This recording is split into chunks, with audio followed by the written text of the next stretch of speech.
فەیلسوفی گەورەی ڕۆشنگەری کانت کاتێک کە باسی ڕۆشنگەری دەکا ڕاستەوخۆ دەگەڕێتەوە بۆ عەقڵ، دەڵێ بریتیە لە دۆخێک کە مرۆڤایەتی یا کۆمەڵگە یاخود تاک لە دەستە پاشەیی و بێهۆشیەوە دەگوازرێتەوە، کۆچەکە، کۆچی بێهۆشیە یا بەو جۆرە پێناسەی دەکا. کانت هەڵبەتە بە پشتبەستن بە سێکوچکەیەکی دیاریکراوی لۆژیکی لە کولتوری ئەوروپادا قسەمان بۆ دەکا. ئەو سێکوچکە لۆژیکیە خۆی دەبینێتەوە لە مۆنتیسکۆ، ڤۆڵتێر و هەروەها لە جان ژاک ڕۆسۆ. بەرهەمەکانی ئەو سێ کەسایەتیە نمایانی نەریتێکی شۆڕژگێڕی بوون کە شۆڕشی فەڕەنسای لێکەوتەوە. و جگە لەو سێکوچکەیە ئێمە دەزانین شادەمارەکانی شۆڕش لە تەواوی ئەوروپاوە تەقیوە. مەسەلەن فەیلسوفانی دیکە بەشداریان تێکردووە کە گرنگترینیان تۆماس هۆبزە لەگەڵ جۆن لۆک، ئەمانە کە هاتنە مەیدان بە تایبەتی لە تیۆری گرێبەستیدا وێنەی مرۆڤیان بە سەنگ و بایەخێکی نوێوە کێشە. ئێمە تا وێنەی مرۆڤ نەکێشین، تاوەکو شۆڕشی کۆمەڵایەتی نەکەین، تاوەکو شۆڕشی کولتوری و زمانەوانی نەکەین، ناتوانین کایەی کیانە جیاوازەکانی تایبەتمەندینەتەوەیمان بەرز ڕابگرین. دەبینین ئەوان هەمان ئەو ڕێگانەیان گرتووەتە بەر. بۆ نمونە ئەرکی شارستانیەتی بۆ ژیان و ئازادی و خاوەنداریەتی ئاوڕی لێدراوەتەوە. بەم پێیە هەنگاو بە هەنگاو بیر کراوەتەوە لە دەسەڵات لە ڕیفۆرمی جیاوازدا. و لووتکەی ئەم گۆڕانکاریەش لە فەڕەنساوە هاتۆتە گۆڕێ. فەڕەنسایە کاتێک کە وێنەی پێش شۆڕشی دەکێشین دەڵێی لە ئاوێنەی بەرامبەری دۆخێکی وەکو ئێستادا ڕاوەستاوین، بە تایبەتی ئێستایەکی وەکو شاری سلێمانی. قوڵبوونەوەی قەدەری قەیرانگەلێکی یەک لە دوای یەک کە پەیوەندیدارە بە پێکاتە یا پێڕە یا پێکە جیاوازەکانی دابەشبوونی کۆمەڵایەتیەوە. تەماشا دەکەی کۆمەلگایەکت هەبووە لە فەڕەنسا 30,000 کەسی پیاوانی ئاینی و ئەکلی ڕۆز بوون، 300,000 کەسی خانەدان و نوبەللا بوون، 24 ملیۆنی خەڵکی گشتی بوون کە هیچ امتیازێکیان نەبووە، کە یەکسان بوون بە هیچ لە هەموو ڕەهەندەکانی سەلماندنی بوونی خۆیانەوە.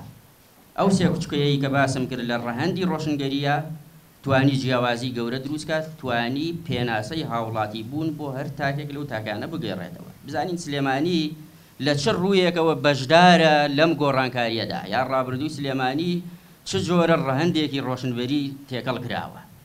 ئێمە بۆ ئەوی سلێمانی بناسین بە خێرایی بەسەر خۆناغە مێژوویەکانی سلێمانیدا تێدەبڕم کە لە پێش بابانەکانەوە بوونی سلێمانی دەستی پێکردووە.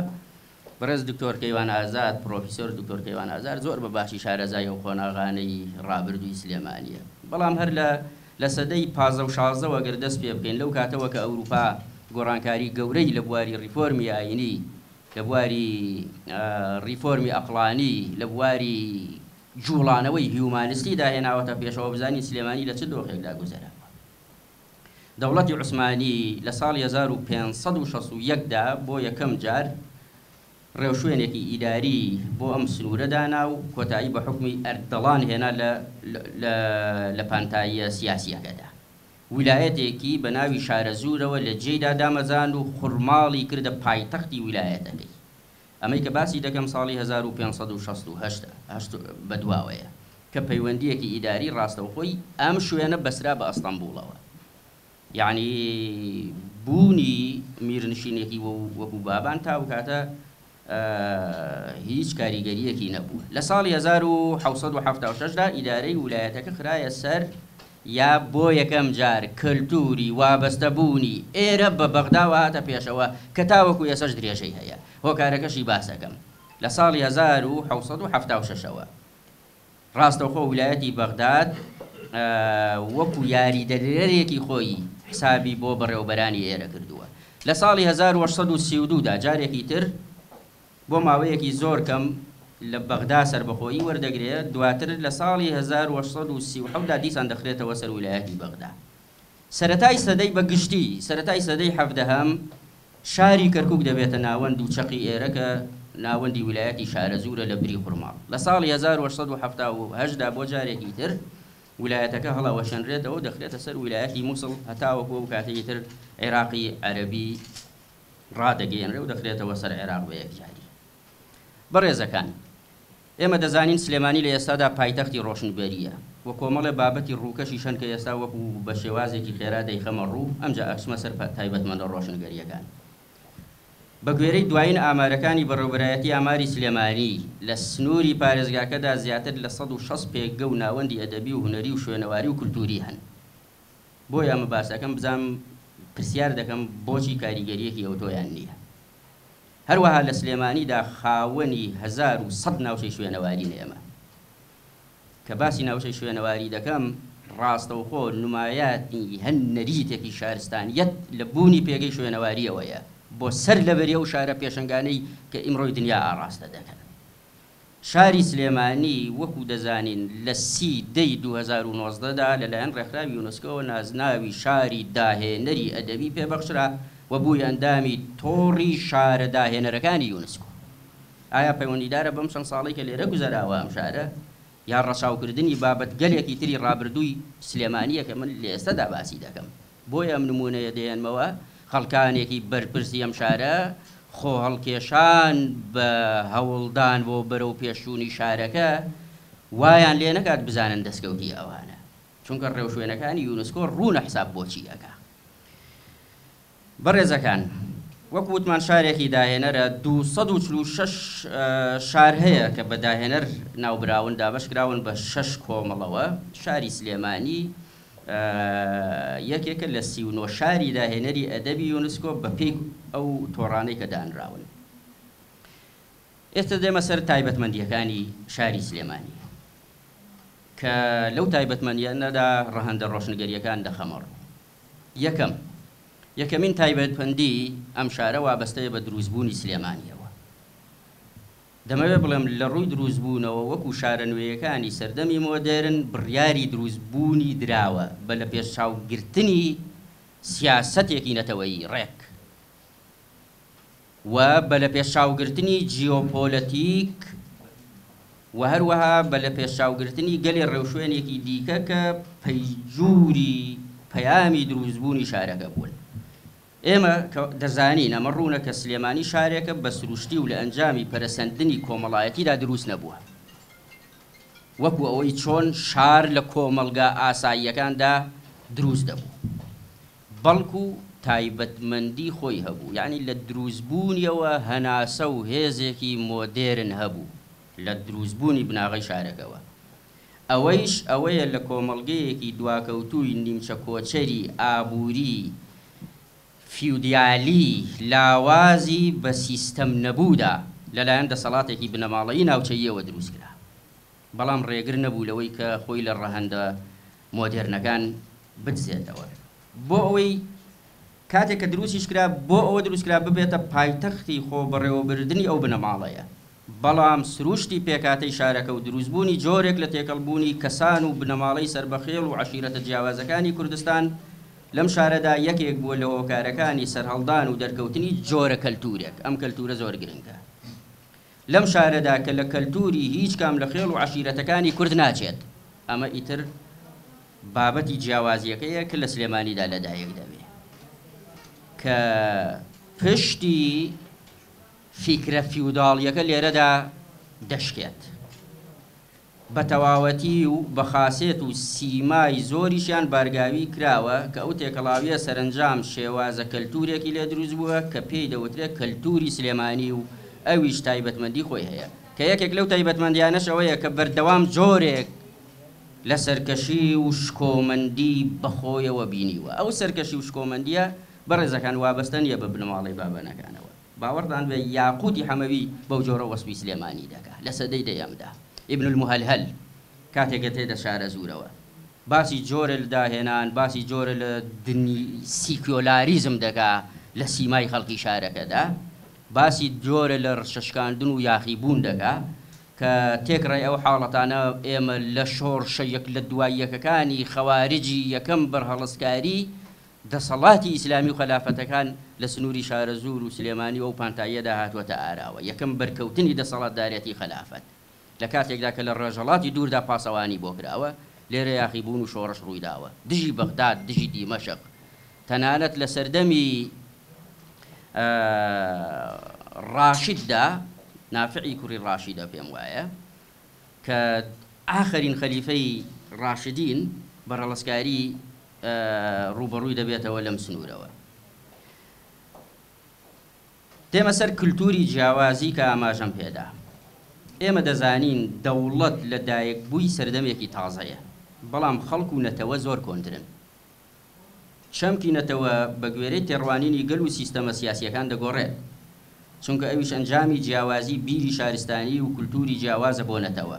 هەستی نەتەوەخوازی دەگەڕێنێتەوە. هەماهەنگی لەگەڵ ئەدەبیات و ئەندێشەی ناوچەکانی کوردستان. لێرەدا باسی ئەم جیاوازیە دەکەم بەڕێزەکان، دەمەوێت بڵێم لە ناو سلێمانیدا بەردەوام هەماهەنگیەک هەبووە لە دوو ڕەهەندەوە. یەک، کاریگەری دەرەوەی خۆی لە ناو سلێمانیدا زیندوو بووە و کاریگەری ناوخۆی کوردستانیش دیسانەوە لە ناو سلێمانیدا زیندوو بووە. من هەر یەکێ لە تایبەتمەندەکان یەک نمونەی بۆ دەهێنمەوە.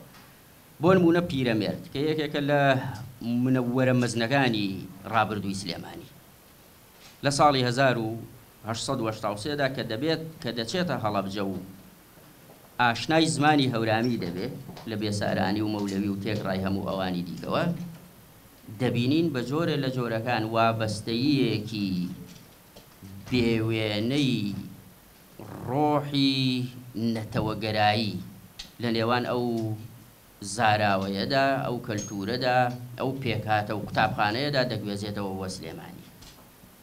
لەو کاتەوە کە پیرەمێرد ئەو هەماهەنگی کردووە، ئەو دنیابینیە زیندوو بووە. و هەروەها خۆی قسەیەکی هەیە پیرەمێرد، کاتێکیش کە دەچێتە ئەستەمبول دەڵێ من بە خوێندەواری چوومە دەرەوە و بە خوێندەواری گەڕامەوە. دەمەوێت بڵێم لە سلێمانیدا تەزدیری ئەفکاری ڕۆشنگەری بوونی هەبووە کە ڕنگدانەوەی ئەو ئەفکارە لە خودی پیرەمێردا خەباتێکی گەورە و خاوێنی لە سلێمانیدا دەست پێ کرد، کە ئێمە دەزانین چ دنیایەکی هێنایە گۆڕە لە بواری میدیا، لە بواری دروستکردنی ڕێکخرا و لە بواری بەرەنگاری و تا ساڵی 1930 لە بواری دروستبوونی یەکەمین خەباتی مەدەنیدا کە لە دەرکی سەلادا هاتە پێشەوە و هەیئەی نیشتیمانی دروستی کرد. خاڵێکی تر ێزگار گرنگە لە ڕەهەندە ڕۆشنگەریەکانی سلێمانیدا ڕۆڵ و ڕەونەقی ئافرەتانە کە جیاواز لە ناوچەکانی تری کوردستان بابەتێکی ئەجگار گرنگی شوێن شانازی و شۆڕشە لە سلێمانیدا. لە ساڵی 1960ەوە کە بەشێکی گەورەی شارە پێشکەوتەکانی ئەوروپا هەنگاوی کرانەوەیان بەڕووی ئافرەتدانە ناوە، لە سلێمانیدا گەرماوی تایبەت بە ئافرەتان دانراوە. حەمامی فاتیمەمان هەیە. لە ساڵی 1940دا مەدرسەی دینی عوسمانی کە لە سلێمانیدا هەبووە، مەدرسەی دینی بەو هەموو ڕۆحە فیوداڵیەوە، خوێندنی فێرکردنی قورئانیان بۆ کچان لە کانێسکاندا کردووەتەوە. زۆر لەو کەسە بەناوبانگانی کە لە سوپای عوسمانیدا ناوبانگیان هەبووە وەکو نەریتی ئێستا کە کەسایەتە دیارە پیاوەکانی ناو کایە ئیداریەکان ژنەکان لە پاڵدەستیانایە بەو جۆرە هەڵسوکەوتیان کردووە. ساڵی 1990 یەکەمین پێگەی خوێندنی کچان لەو شارە کراوەتەوە لە ماڵی مەلا مەحمووددا کە فێری خوێندن و خوێندنەوە بوون. ئەمە بابەتی زۆر گرنگن بەنیسبەت ئەو قۆناغەوە. مەهاباد قەرەداخی زۆر بە جوانی باسی ئەو ڕووداوەمان بۆ دەکات لە کتێبی ئافرەتیزم. ئەو دەڵێ بەهۆی لێکەوتە خراپەکانی جەنگی جیهانی یەکەمەوە بە ئامانجی فریاگوزاری و یارمەتیدانی زیان لێکەوتوان کۆمەڵەی پێشخستنی ژنانی کورد لەلایەن هاوسەری هەندێک پیاوانی سیاسی و ناوداری کوردەوە لە ئەستەمبول دامەزرا کە هەندێکیان خەڵکی سلێمانی بوون. یعنی سلێمانیەکان ڕۆڵیان لەوەدا هەبووە کە ئامادەگی ژن لە مەیدانی ململانەکانی جەنگدابوونی هەبێ. و هەروەها کۆمەڵە نمونەی دیکەمان هەیە بە تایبەتی لە بیستەکاندا. خاتو فاتیمە مەحیەدێن یەکەم مامۆستایە و قوتابخانەیە بووە کە لە سلێمانیدا بووە لە ساڵی 1926 کە ئەحمەد بەگی تۆفیق بەگی هاوسەری قوتابخانەیەکی بۆ ئافرەتان هەر بە ناوی خۆیەوە کردبوویەوە. لەوێدا لەگەڵ مامۆستایانی پێشەنگی زانست کە ناوی گوزیدە خانمە زیاتر لە 35 ساڵ خزمەتی ئەو شارە و ئافرەتانی کوردیان کردووە. ڕۆژهەڵات ناسانی کۆتایی سەدەی 19 و سەرەتای سەدەی 20م گەواهیەکی گەورەی گیانی ئامادەگی ژن لە بواری دادپەروەری کۆمەڵایەتیدا لە بواری یەکسەنیدا لەوەی کە پێی دەوترێ جوانیەکانی جێندەر ئەوان ئاماژەیەکی زۆر گرنگیان بە بوونی ژنی سلێمانی کردووە. ئیدبۆنس باس لە حەبسەخانی نەقیب دەکا کە ئاوسەری شێخێکە، شێخ قادری برای شێخ محمودی حەبید لە بارودۆخی ڕامیاری ناوچەکەدا زۆر زیرەک و لێزان بووە. قوتابخانەی ئێوارانی بۆ ژنان دروست کردووە و نوێنەری ژنان بووە. هەروەها هاریکاری کۆماری کوردستانی لە مەهاباددا کردووە. جگەل لە شۆڕشە کۆمەڵایەتیەکە بیری لە ڕەهەندە نەتەوەیەکەش کردووەتەوە. سلێمانی لەو حاڵەتەدا پێشەنگ بووە. یعنی تەماشا بکە لە خوێندەوارکردنی ژنانی کۆماری مەهاباددا ژنانی سلێمانی ڕۆڵیان هەبووە، پیاوانی سلێمانی ڕۆڵیان هەبووە. ئێمە کەسێکی وەکو عوسمان دانشمان هەیە کە ئاڵای کۆمەر هەڵدەگرێ ئەبورێتەوە لە خۆشیدا، هێندە ئیحساسی بەو ساتە وەختە هەستیارەی مێژووی نەتەوەکەی جۆشاوە و دەبێتە یەکەم مامۆساش لە قوتابخانەکانی ئەوێدا. جگەلەوە کۆمەڵە و ڕێکخراوی ئافرەتانی کورد هەر زۆر هەبوون. ئێمە کۆمەڵەی ئافرەتانی کوردمان هەیە لە ساڵی 47دا هانی خوێندنی کچانی داوە. کۆمەڵەی ئافرەتانی شۆڕژگەڕی کوردستانمان هەیە لە ئابی 45دا دنیایەک ڕۆڵیان لەم سلێمانیەدا هەبووە کە زۆر بە جوانی و دوور و درێژی ڕێوشێنیان بۆ گیراوەتە بەر. کۆمەڵەی مافی ئافرەتانمان هەبووە لە ساڵی 52دا کە لقی ئافرەتانی حزبی شوێی عێراقی بوون. هەروەها کۆمەڵێک کەسایەتی یەک لە دوای یەکیشمان هەبووە جگەل لە حەبسەخانی نەقیب کەچی خانممان هەبووە کە ساڵی هەروەها یەکێکی تر لە ئافرەتە هەرە پێشەنگەکانمان هەبووە کە هەوڵین هەنگاوی ئومێد بەخش لە مەیدانی کاری سیاسی ئافرەتانە ئەو ناویەتی ناهیدەی شێخ سەلام. ئەمە وای کرد کە خەباتی ئافرەتانی کورد پێ بنێتە قۆناغێکی نوێەوە. ئێمە دەزانین چۆن لە دامەرزاندی یەکێتی ئافرەتانی کوردستاندا ڕۆڵی هەبووە، چۆن مەلا مستەفای بارزانی نەمر گەواهیەکی گەورەی پێداوە و بۆ خۆی پێی دەڵێ دەبێتەوە کاندید بی و بەردەنگی خۆشی دەردەچێت و لە ساڵی 1960دا دەبێتە ئەندامێکی بەرز و دیاری کۆمیتەی ناوەندی. دەچمە سەر ڕەهەندێکی تر بۆیە باسی مەسەلەی ئافرەتانم کرد یا جیاوازی کولتورە جیاوازەکانم کرد چونکە دوو چەمکی چارەن و سازی تەواوکردنی پێناسەی ڕۆشنگەری نەودوشتە لە ئێستادا لە تازەترین تیۆرەکانی ئێستادا کە باس لە ڕۆشنگەری دەکرێت پێویستە بوونی ئافرەت لە کایە کەلتوریەکەدا هاوسەنگ بێ لەگەڵ پیاودا. لە سلێمانی بێبەش نییە لەو حاڵە و هەروەها جیاوازی بیرکردنەوە و جیاوازیەکانی تر دەبێت بوونیان هەبێت دیسانەوە سلێمانی بێبەش نییە. و خاڵێکی تر کە پێناسەی ڕۆشنگەریمان بۆ تەواو دەکا بریتە لە ئاین وەک ڕۆحی ریفۆرم. ئێمە ئێستا باسی دەکەین لە سلێمانی شەقێکی چارەن و سازانەی خوڵقاندووە بۆ تەریقەتە کوردیەکان بۆ ئاینی کوردەواری لە سلێمانیدا هەردووکیان پێگەیشتووەن کەوتونەتە نێو ململانەی سیاسیشەوە. بەڕێزەکان من لێرەدا بە 4 خاڵ مەسەلەی ئاین ڕوون دەکەمەوە. یەکەمیان پێکەوە ژیانی ئاینی. پێکەوە ژیانی ئاینی زۆر گرنگ بووە لە سلێمانیدا. نمونەی کەریمی عەلەکە نابێ باس نەکەین. کەریمی عەلەکە وەکو مەسیحیەک لە سلێمانیدا وەکو وەزیری دارایی حکوومەتەکەی شێخ مەحموود ئەوە گرنگ نییە کە بەشدار بووە لە کاری سیاسیدا، بەڵام لە گیانی خۆبەخشیدا گرنگترین خاڵی کەریمی عەلەکە چییە؟ یەک نمونە دەهێنمەوە کە بیستی مزگەوتەکان ئاویان نییە لە جەنگی جیهانی یەکەمدا، ئاویان کەمە. خۆبەخشانە بڕیاریدا لە کارێزی حاجی عەباس کە بە مڵکایەتی خۆیەتی ئاو بە گونج ڕابکێشێت و بۆ ئەو مزگەوتانەی دەوروبەر وەک مزگەوتەکانی حاجی شێخ ئەمین، تەکیە ڕووتە، حەمزە ئاغا، شێخ محەممەدی بەرزنجی بگوازێتەوە. کۆمەڵە شتی تریشی چاک کردوون کە ئەمە کەیسێکی گرنگە بە تایبەتی بۆ قسە لەسەرکردنی لەو قۆناغەدا بە تایبەتی. مەسەلەی ئاین زۆر چەق بەستوانە بیری لێکراوەتەوە. لە ئەوروپادا کوشتاری ئاینی هێشتا کۆتایی پێنەهاتووە. مەسیحیەک دێ مزگەوت بنیاد دەنێ، هەر وەکو چۆن مەسەلەن لە شوێنێکی وەکو هەڵەبجەدا شێخێکی نەقشبەندی دێت دێرێکی جوولەکەکان سیندوو ڕادەگرێت. بەڕێزەکان هەر لە بوارە ئاینیەکەدا سلێمانی بە حکمی زەمینە سازیەکەی بوو بە مەیدانی ململانەی نێوان هەردوو تەریقەتی قادری و نەقشبەندی کە مەبەستمان شێخ معرفی نوێدە و مەولانا خالیدی نەقشبەندیە.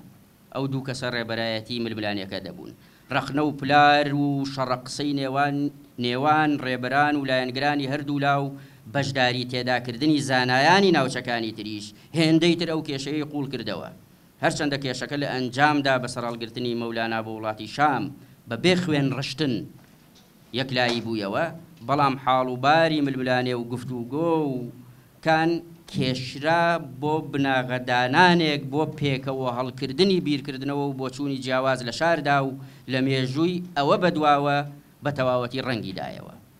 خاڵی سێیەم لێرەدا مەسعود محەممەد لە کایە ئاینیەکەدا شتێکی دیکەمان باز دەکا کە زۆر بە سانایی پێمان دەڵێ گەشتی فەقێیان، هاتوچۆی فەقێیان وە ڕۆڵی حوجرە و خانەقاکان لە سلێمانیدا پێمان دەڵێ شادەمارێکی پەیوەندی گشتی بوو لەم سەرەوە بۆ و سەری کوردستان بە ماوەی سەدان ساڵ کە هیچ جوڵانەوەیەکی دیکەوەکەوە نەبوو لە مەسائلی پەیوەندیدا. ئەم شێوازە خوێندنەوە یەک شێوەیە و تێکەڵبوونی مەلایەن لەگەڵ ژیانی ڕۆژانەی خەڵک تا ڕادەیەک بووبووە هۆی پێکاتنی هەستێکی کۆمەڵایەتی یەکڕەنگی بۆ گەلی کورد. ئەو بۆ مەلاکان کە بە دوای علم و زانین شوێنەکانی کوردستاندا دەگەڕات. یعنی پێمان دەڵێت دنیابینی حوجرە لە دەستپێکی دروستبوونیەوە پێکاتەیەکی جیاواز و جۆری داوەتە سلێمانی. ئەمە لەسەر بنەما فەلسەفیەکان کاری خۆی دەکا. مەسەلەن مانهایم لەو بوارەدا زۆر قسەی کردووە. ئەو پێمان دەڵێ باسی گەڕان دەکا ئەم پێناسەی بە کۆمەڵە لە خۆ واتە ناسیۆنالیزم بۆ قۆناغێک لە دیموکراسی دەزانێت. ئەو دەڵێت دیموکراتیسیزیۆن لە قۆناغی یەکەمدا بەرابەری و ڕەوشی هاوبیری جیهانی پێک ناهێنێت، بەڵکو تیش دەخاتە سەر جۆرا و جۆری بە کۆمەڵ. ئەمەش مەلاکان کردویانە، چونکە زۆرێک لە قەڵەمی قۆناغەکە مەلاگەلی ئەملا ئەولا بوون و لە سلێمانیدا ڕۆڵی گەورەیان بینیوە. ئەو دەڵێ ئاوانە بێ ناسیۆنالیزمێکی گشتی دروست نابێ کە ڕۆحی نەتەوەی تێکەڵ بێ. گەشەی ناسیۆنالیزم زیاتر لە جیهانخوازیدا دەبینێ. پرۆسەی دیموکراتیک کە توانستی گشتی بۆ دیاریکردنی چارەنووسی خۆ زێدە دەکات، سەرەتا خەڵکی هاودۆخ یەک دەخات و خۆ ئاگایی نەتەوەیی پێش ئاگایی جیهانی ڕادەچڵەکێنێت. خۆ ئاگایی نەتەوەی ڕێک مەبەسی لە ڕۆحە ڕەسەنە کوردەواریەکەیە، مەبەسی لەو کولتورەیە کە بۆنی کوردایەتی دەکا و لە هەمان کادا کولتورێکی پێشکەوت و خوازیشە. بە کورتی لە جموجوڵی فەقێ و مەلاکاندا دابڕانێک لە بازنەی هۆز و هۆزایەتی و زاراوە و ناوچە ڕوودەدا. بە تەئکید ڕوودەدات و بە ناوی کورد پەیوەندیان لە جوگرافیای کوردستاندا هەبووە و یارمەتی دۆزینەوەی شوناسی کوردیان داوە کە ئەمە خاڵێکی ئەجگار گرنگە. لە ڕاستیدا پێکاتەی ئاینی سلێمانی بۆ خۆی پێکاتەیەکی جیاوازیش بووە. مەسەلەن کەسێکی وەکو ڕیج 36 ساڵ پاش دروستبوونی شاری سلێمانی کە دێت دەڵێ سلێمانی 2000 خانووە، 100 خانووی جوون، 9 خانووی کلدانن. هەر پێمان دەڵێ خودی مەڵکەندی ناوێکی کە یەکێکە لە گەڕەکە هەرە دێرینەکانی سلێمانی ناوێکی مەسیحیانەیە و لە ملکەندی مەسیحیەوە هاتووە. هەروەها پێمان دەڵێ گەڕەکی گاوران هەبووە. مێجەرسۆنیش 5 ساڵ دوایە ئەو لە ساڵی 1805دا دەڵێ 800 خانووی جوو گاور و تورکمان لە سلێمانیدا هەبووە، ماڵی ئەوانە، کەواتە یەکێ لە ڕەهەندەکانی ڕۆشنگەری فرەیی ئاینی و تەبایی ئاینی بووە لە شاری سلێمانیدا، چونکە ئێمە وەکو چۆن لە چەند ناوچەیەکی سنووری کوردستاندا بە دەستێوەردانی دەرێکی شەڕ و ململانەی ئاینی ڕوویداوە، لە سلێمانیدا ڕابردووی شەڕ و ململانەی ئاینیمان نییە، هەتا وەکو نیوەی یەکەمی سەدەی 20م بە یەک هۆکار کە ئەگەر مەجالم هەبێ باسی دەکەم هەندێک ململانەی مەسائلی ئاینی بە تایبەتی لە ڕووبوونەوەی جووەکاندا هاتە پێشەوە. سلێمانی لە مێژوویدا دەوڵەمەندەوە بابەتێکی ئەجگار گرنگە، چونکە بەڵام لە بابەتە ڕۆشنگەریەکە دەمان باتە دەرەوە لە دەستپێکی خەباتی مەدەنیدا و دەتوانین بڵێن داهێنەری خەباتی مەدەنیە بۆ یەکەم جار خواستە نەتەوەیەکانی کورد لە ڕێگەی سیاسیەوە، لە ڕێگەی چەکداریەوە نا. کە هەیەی نیشتیمانی ڕۆڵێکی زۆر گەورەی بینی و ڕاپەڕینی بەردەرکی سەرای سلێمانی لە 6 ئەیلولی 1930دا لێکەوتەوە، چونکە خەڵکی سلێمانی ناڕازی بوون بە ڕێکەوتنی نێوان بەریتانیا و دەوڵەتی پاشایەتی عێراقی لەبەر چی خەباتی مەدەنی کرا، لەبەر چی پاڵە و خەڕات و پینەچی و جۆڵاکانی سلێمانی هاتنە سەر شەقام، لەبەرەوەی مافی نەتەوەیی کورد نەدرابوو، لەبەرەوەی شوێنی کورد لە ڕێکەوتنەکاندا نەبوو. ئەمە حاڵەتێکی ئێجگار گرنگە، شاعرانی کورد یەک بە یەک دێنە دەست و بەشداری دەکەن و ڕۆڵی گەورە دەبینن. لەوێدا لە زیندانا کەسێکی وەکو فایق بێکەسە و شعرەمان پێ دەڵێ ئەی وەتەن مەفتونی تۆم و شێوەتم بیرکەوتەوە، وەختی بەندێتی و ئەسارەت بێ بە تەوق و کۆتەوە. ئەم شعرەی لە ئازادکردنی کەرکووکدا لە ساڵی 1991 ڕادیۆکانی ئێمە بەو شعرە دەستیان پێ دەکرد کە ڕووداوێکی دەگمەنی مێژووی 3000 ساڵی ڕابردووی ئێمە بوو. ئەو ڕووداوە گەورەیە. بەڕێزەکان، خاڵێکی در ئێجگار گرنگە لە ڕەهەندە ڕۆشنگەریەکاندا. هیچ شوێنێک لە کۆمەڵگە نوێیەکانی دنیادا بەبێت تێکسکاندنی سنوورەکانی ئاینی، کولتوری، فەرەنگی ناتوانین بە شوێنێکی ڕۆشنگەرناوی بنێن. سلێمانی لە دەستپێکی بیستەکاندا ئەم هەنگاوەی نا.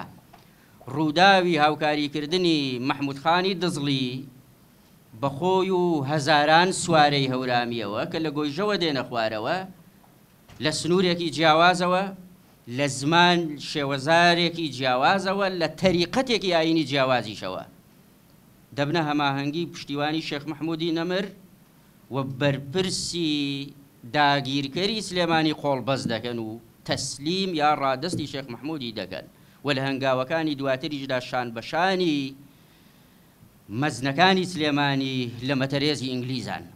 ئەمە خاڵێکی ئێجگار گرنگە، یعنی خاڵێکە دەتوانم بڵێم مەگەر لە پەیمانی سێسنوورە هەماهەنگیەکی لەو جۆرە هەبوو بێ، مەگەر لە پەیمانی پیرۆزی بەدرخان پاشادا شتێکی وا هەبوو بێ، مەگەر لەوەی یەکێتی کوردانی شێخ عەبدوڵڵادا ڕۆحێکی یەکانگیری گەورەی بەو جۆرە هەبوو بێ. نەک هەر مەحموود خانی دزڵی، شێخ مەحموودی نەمر لە شێوەزاری جیاوازی باکوور و باشووردا هەماهەنگی هەبووە، لەگەڵ سمکۆی شکاکدا هەماهەنگی ئەجگار گەورەی هەبووە، لەگەڵ سەردار ڕەشیدی ئەردەڵانە هەماهەنگی گەورەی هەبووە، لەگەڵ لوڕەکانە هەماهەنگی گەورەی هەبووە کە ئێستەشی لەگەڵ بێ ئاوڕیان لێ نەدراوەتەوە. ئەمە ڕۆحێکی گەورەی ئەو بەرەنگاریەیە کە وەکو هەڵمەت و قوربانی بە باڵای سلێمانیدا بڕاوە. بەڕێزەکان، لە مەسەلەی قوربانیشدا باسم کرد هەندێک تایبەتمەندی کۆمەڵایەتی هەن کە لە ڕووی سۆسیۆلۆژیاوە دانراون یا لە ڕووی سایکۆلۆژیاوە بۆ ئەوەی پێمان بڵێن ئەو تاکە لە ژینگەیەکی ڕۆشنگەر و بە فەرهەنگدا هاتووەتە پێشەوە.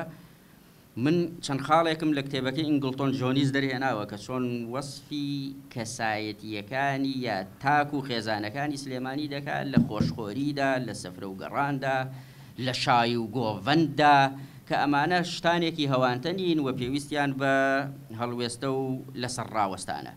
بە شێوەزێکی گشتی ئامادەبوانی بەڕێز دەمەوێت بڵێم هەموو ئەو بوارگەلەی کە سیمای ڕۆشنگەرانەی سلێمانی پێدەناسرێتەوە پەیوەندی بە پێکەوە ژیانی ئاینیە کە تێدا زیندووە، بەڵام بەداخەوە لە دروستبوونی حزبی ئایدۆلۆژیەوە، یعنی لە دوای شۆڕشی ئەیلولەوە ئێمە دەزانین حزبگەلێکی ئایدۆلۆژی هاتنە ئاراوە، ئەو سیما جوانە بەرەو کاڵبوونەوە ڕۆی لە ناو شاری سلێمانیدا. بۆیە دەبینین هێزگەلێکی بەناو خەباتکار بۆ دۆزینەتەوەی کوردێنە پێشەوە، کیمیاییت بەسەردا دەڕژێ بەیان نامەیەکت بۆ دەرناکەن. ئیتر کوا ڕۆحە ڕۆشنگەریە هیومانیستیەکە کە ئەوروپا لە سەدەی 16دا پێی گەیشتووە، کوا و تەفسیرە ئاینەی کە کەسێکی وەکو مارتن لۆسەر، جۆن کاڵڤن، زوینگلی دەیگا، یا یەهودیەکی وەکو پۆپەر بۆمان دەکا کە باس لە پێکەوە ژیانی ئاینی دەکا. لە کاتێکدا لە یادداشتەکانی حەمەکەریم هەورامیدا من بینی ومە کاتێک کە ئیخوان دروسە بێ و بەرەبەرە دێتە نێو سلێمانیەوە، هاوڵاتیانێک دروست دەبن کە چرق دەنێن بە ڕیشی جووەکانەوە. ئەم حاڵەتە لەگەڵ هێزی ئایدۆلۆژیدا دروست دەبێ و ئەم حاڵەتە تەنها هێزێک دەتوانێت دەسی پێوە بگرێ، ئەویش هێزێکی نەتەوایەتی کە متمانە و مزداقیەتی ڕابردووەکەی لەدەست نەدا، کە هێزێکی ئایدۆلۆژی نەبێ شوێنی چەپ و ئیسلامگەرا و هەمووانی تێدا بێتەوە. چونکە سلێمانی شارێکە بەفرەیی ناسراوە بۆ زانیاریتان دۆخی سلێمانی بۆیە جێگیرە چونکە ئەو هێزە سیاسیانەی کە باڵا دەستن تێدا هێزگەلێک نێن لەگەڵ ڕۆحی ئەو شارەدا بگونجێن ئێمە ئەگەر بە دید و دنیابینیەکی فەلسەفیانێشەوە لێی بڕوانین تێدەگەین کە سلێمانی بۆ بارودۆخێکی ناهەمواردا تێدەپەڕێ بۆ دەوروبەری سلێمانی خەریکە هەنگاوی باش دەنێ بەڵام لە سلێمانیدا ئەو جوانیانە کاڵ دەبنەوە لەبەرەوە لە پێکەوە ژیانی ئاینیدا ئەو ڕۆحە هەیە لە ئاوردانەوە لە ئەندێشەی سیکیولاریزم سلێمانی هەنگاوی ئێجگار گەورەی ناوە چونکە لە سیەکانەوە کە کۆمەڵی ئەهالی و چەپەکان دێنە عێراقەوە سلێمانی بازووی بەهێزی پێشوازیکردنە لەو بیر و بۆچوونە نوێیانە بۆ ڕچەشکاندنی کۆمەڵایەتی خۆپشاندانی گەورە دەکرێت لە 48دا لە شوێنێکی وەکو عەرەبەدا بەغا تووشی شۆکەکە و ئەم هێز وە کۆمەڵی هێز و ڕێکخراوی نوێ دروست دەبن کە میتۆد و پەیڕۆ پرۆگرامیان دەخوێنینەوە زۆر لەو میتۆدانەی حیزبەکانی ئێستا لە پێشترە میتۆدی ئێمە کۆمەڵی هیوامان هەیە لەو کاتەدا لەو ساتە وەختە هەستیارەدا دەبینی بیری لای کۆمەڵەکانی دیکەیە بیری لەگەڵ کۆمەڵەی ژێکاف و پەیمانی سێسنوورمان داڵانپەڕ چیای داڵانپەڕمان بۆ دەهێننە پێشەوە لەبەرەوە بەڕێزەکان سلێمانی ڕەهەندی ڕۆشنگەری تێدایە چونکە پێکەوە ژیانی ئاینی تێدا بووە چونکە ڕۆحی سیکیۆلاریزمی تێدا بووە چونکە ئاینی وەکو ئاینێکی ملی و وەکو دەراویشتەیەکی بزوتنەوەی کۆمەڵایەتی و ئابووری خەڵکەکە تەماشا کراوە نەک وەکو فکرێکی ئیستیراد کراو سلێمانی فکری ئیستیراد کراو دەداتە دواوە بەڵام ڕۆحی لەگەڵ ڕۆحە نەقشبەندیەکەدایە لەگەڵ ڕۆحە قادریەکەدایە لەگەڵ ڕۆحە تیجانی و سلێمانیەکەدایە هیچ گرفتێکی لەگەڵیدا نییە وەزانای گەورە گەورەشت بۆ پێدەگەیەنێ بە درێژایی 500 حکومی عەباسی لە 150 زانا ئاینیەکان و مفتیەکانی بەغا لە سلێمانی وهاتوونەتە پێشەوە ئەمە هەنگاوێکی ئەجگار گرنگە ئەی ئێستا بۆ وانییە وەختی خۆی لە ناوچەدا بڕێنراوەکاندا دەستی زانایانی ئاینی سلێمانی ماچەکرا و نامەی تایبەتەیە نووسراوە بۆ یەک بەیەکیان بچن ئامۆژگاریان بکەن بۆ سەر ڕێگەی ڕاست بەڵام ئێستا لەو سنوورەدا سەری گەنجی سلێمانی دەبڕن هەر بە پێودانگە ئاینیەکە ئەم هەڵگەڕانەوە بۆ ڕوویدا لەبەرەوەی لە ڕۆحە کۆمەڵایەتیەکەی خۆمانە هەڵگەڕانەوە هاتە پێشەوە و ئەم بوارە بابەتێکی ئەجگار بەرفراوانە